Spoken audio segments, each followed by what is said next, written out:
கிண்ணத்தில் ஏதோ ஒரு ப்ராடக்டோட இருக்குன்னு பார்க்குறீங்களா? எஸ், நம்மளோட நியூ லான்ச் தனியா பவுடர் தான். வேறு லெவல் ஸ்மெல். என்னால் இதை வச்சுக்கிட்டு லைவே பண்ண முடியல.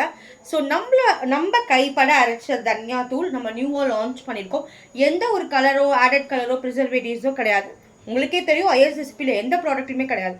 கண்டிப்பாக இதை நீங்கள் ட்ரை பண்ணுங்கள். ஸோ 100 கிராம்ஸ் பேக்கெட்லேருந்தே அவைலபிள் இருக்குது. ஸ்மெல் அரோமா வேறு லெவல். அது என்னதான் இருந்தாலும் நம்ம கைப்பட தயாரிக்கும் போது ஒரு ப்ரிசர்வேட்டிவ்ஸும் இல்லாமல் பண்ணும் போதே வேறு லெவல். ஸோ இந்த தனியா தூள் இந்த மாதிரி நம்ம நம்மளோட குக்கிங்கை இன்னும் டேஸ்டியாக எம்மியாக கொண்டு வர அரைக்கும் போது சீரியஸ்லி வேறு லெவல் அரோமா இருக்கும் உங்களோட குக்கிங். ஸோ இதோ மாதிரி நமக்கு இன்னுமே அவைலபிள் இருக்குது. நான் திருப்பி சொல்கிறேன், இதில் எல்லாமே எந்த ஒரு ப்ரிசர்வேட்டிவ்ஸும் இல்லாமல் எந்த ஒரு ஆடட் கலர்ஸும் இல்லாமல் கொண்டு வர டர்மரிக் பவுடர்.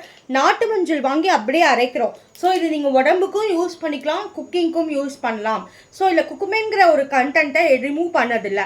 நிறைய பேர் அதை ரிமூவ் பண்ணி பண்ணுறது, நம்ம ரிமூவ் பண்ணாமல் கொடுக்குறோம். லேப் டெஸ்ட் பண்ணியிருக்கோம். ஸோ நம்ம லேப் டெஸ்ட் ரிப்போர்ட்டே இருக்குது. அந்த சில்லி பவுடர் கலர் பார்த்தீங்களா, நேச்சுரல் கலர். ஒரு மிளகாவத்தில் என்ன கலர் இருக்குமோ அந்த கலரில் தான் நாங்கள் அரைச்சிருக்கோம். கண்டிப்பாக இந்த தனியா தூள், சில்லி பவுடர், டர்மரிக்லாம் நீங்கள் கண்டிப்பாக ட்ரை பண்ணுங்கள். 100 கிராம்ஸ் பேக்கெட்லேருந்தே இருக்குது. ஸோ ட்ரை பண்ணி உங்களுக்கு பிடிச்சிருந்தா நீங்கள் பல்காக வாங்கிக்கலாம். கண்டிப்பாக ட்ரை பண்ணுங்கள்.